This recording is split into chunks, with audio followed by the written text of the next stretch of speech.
is Rachel, and today we're going to be doing the mid-year freak-out tag. So, we've already been through half of this year already, and it's July. How? I don't know. But anyway, to this point, halfway through the year, I've read 57 books, and my Goodreads goal was 100, so I'm on track for that, and I'm excited for it. So I had a lot of books to pick from for these tag selections. I did try to go through and pick a variety of books, so I tried not to repeat as much as I could. So let's jump in. Number one is the best book you've read so far this year, and I'm going to give it to Everything by Nicola Yoon. I thought this was so good. It was way better than I was expecting it to be, and we really enjoyed it. We read it for our student book club at the high school, and everybody really liked it. It was so good. I've been recommending it to people when they come in now. Next up is the best sequel. I'm going to go with Miss Marvel Volume 5. I believe that one's called Super Famous. I read 4 last year, and it was so bleak and depressing that I was pretty sure I wasn't going to read any more of the books in the series, but 5 came into the library, and I decided to go ahead and read it, and I really enjoyed it. It felt a lot more like Volume 1 did, where we were getting to know the main character, and it was kind of more light and fun as a superhero novel. Next up, we have the new releases that you still have to read from the beginning half of the year, and I have 2. The first one is A Conjuring of Light by V.E. Schwab. I actually ended up getting this a couple days early from my bookstore, and I still haven't managed to read it. I even started it at one point, but I had to put it down because of a time restraint. But I am going to read this one and round out that trilogy by the end of this year. The other one is another one that I plan to read by the end of the year, and that is The Hate You Give by Angie Thomas. I think the problem is I end up having books that I have to read by certain times for review purposes or for book clubs that I'm running or what have you. And the books that I read for me tend to get kind of pushed back, and that's definitely one of them. I'd like to read both of those. They just haven't had a deadline, so they've kind of gotten pushed back. Next up is my most anticipated release from the first half of the year, and I'm going to give that to By Your Side by Casey West. I am living for Casey West contemporaries right now. I just love them. And I was super excited for this one because it is about a romance that kind of takes place while a guy and a girl are locked in a library. What's not to love? Next up is the biggest disappointment, and that was definitely It by Stephen King. I didn't like it. I didn't think it was scary. There were some really weird, creepy parts that weren't scary, just creepy, and it just wasn't for me. I read it with a friend though, and even though it took me all of May and I pretty much hated every minute of it, I did get it finished, and now we're ready for the movie to come out in the fall.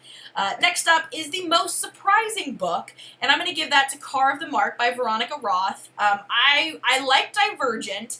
I did not like the second book in the Divergent series, and I refuse to read the third book because it's been spoiled and I don't really like that ending, so I kind of had misgivings already based on my experience with Divergent, but I got to go to an author event, I got a signed book, so I put it on my shelf, and then I just started hearing awful reviews about it. I really didn't hear too many good reviews, so I was actually kind of dreading reading it, and then we picked that for one of our book club book picks for the high school, and I read it. It was a little bit slow at the beginning, but I absolutely loved it. I thought the characters were great, I thought the action was great, I thought the plot was good. I just really liked it, and I was very surprised by that, but I'm excited for book 2 in the series. Next, we have our new favorite author, and for that I'm going to go with Amanda Lovelace. She wrote the poetry collection called The Princess Saves Herself in this one, and I have never found a collection of poetry before that I've related to more. And not necessarily that I've had the same experiences, but it was just like I just related to the words and the emotions, and I just really liked it. I have not enjoyed poetry up to this point, and I feel like now I know why. I just haven't found like my right type of poetry, because I thoroughly enjoyed this collection and can't wait for her next collection of poetry to come out. Next up, we have our new fictional crush. I picked 2. The first one is Dax from By Your Side. He was the love interest in the library romance, and I really liked him. I just really enjoyed his character and a lot of the dynamics in his world. I also really like Julian from Caraval. It's kind of a weird pick, but I really liked him, and I'm really wanting some more Julian in Caraval #2.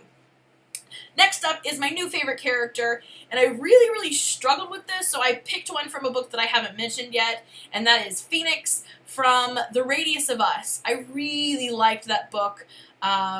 It was really good, and Phoenix was a very sympathetic character, and it was so relevant, and I was able to share this with students at my school, and I think they could see themselves in Phoenix, so he was a very important character, I think, for me this year.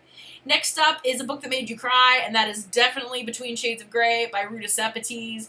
Again, a book club pick from my high school, and whoo, it totally made me cry.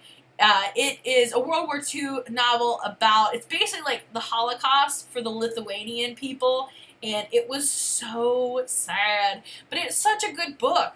Ugh, I hate those, when it's so good that you have to read it, but you just have to like cry all the way through it. So sad. But the next one is a book that makes you happy, and with this I went with Adulthood is a Myth. This is by Sarah Scribbles, and I really like this. It's basically a collection of comic strips, and they're so funny and relevant and hilarious. Next up is your favorite book to movie adaptation, and for this I went with Beauty and the Beast because that's my favorite Disney show, and although I was a little bit worried about them remaking one of my favorite shows, I absolutely loved it. They did a fabulous job, and it actually came out right around my birthday, so I got to have kind of a Beauty and the Beast birthday, and it was fabulous.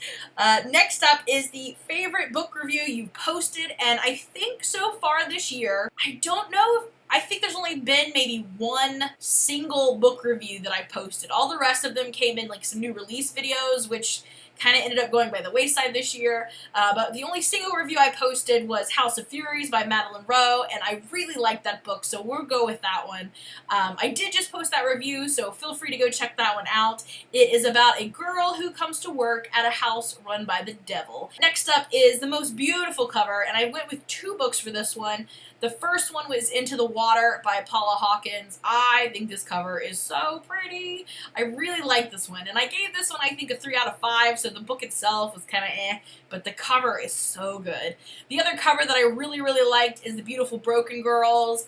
I think this cover just matched the content so well, and I can't imagine them having a different cover for this book, so I really like this cover. Lastly are the books that you plan to read before the end of 2018, and I'm going to pick two books to be released still, and one is Lucky in Love. This is by Casey West. She seems to have gotten in a pattern of releasing something in like January, February, and then one in the summer, and this is obviously her summer release, and I'm so excited. This one is a contemporary, which I've already mentioned I'm very fond of, and it involves a girl, I think, who wins the lottery, and of course the love interest is the only one who doesn't try to kind of treat her differently or take advantage of that situation. And also later in the fall is All the Crooked States by Maggie Stiefvater, and I am so excited because I love me some Maggie Stiefvater books.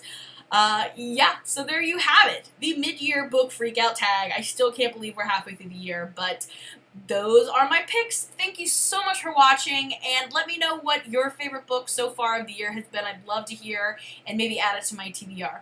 Thanks for watching. I'll see you again soon. Bye for now.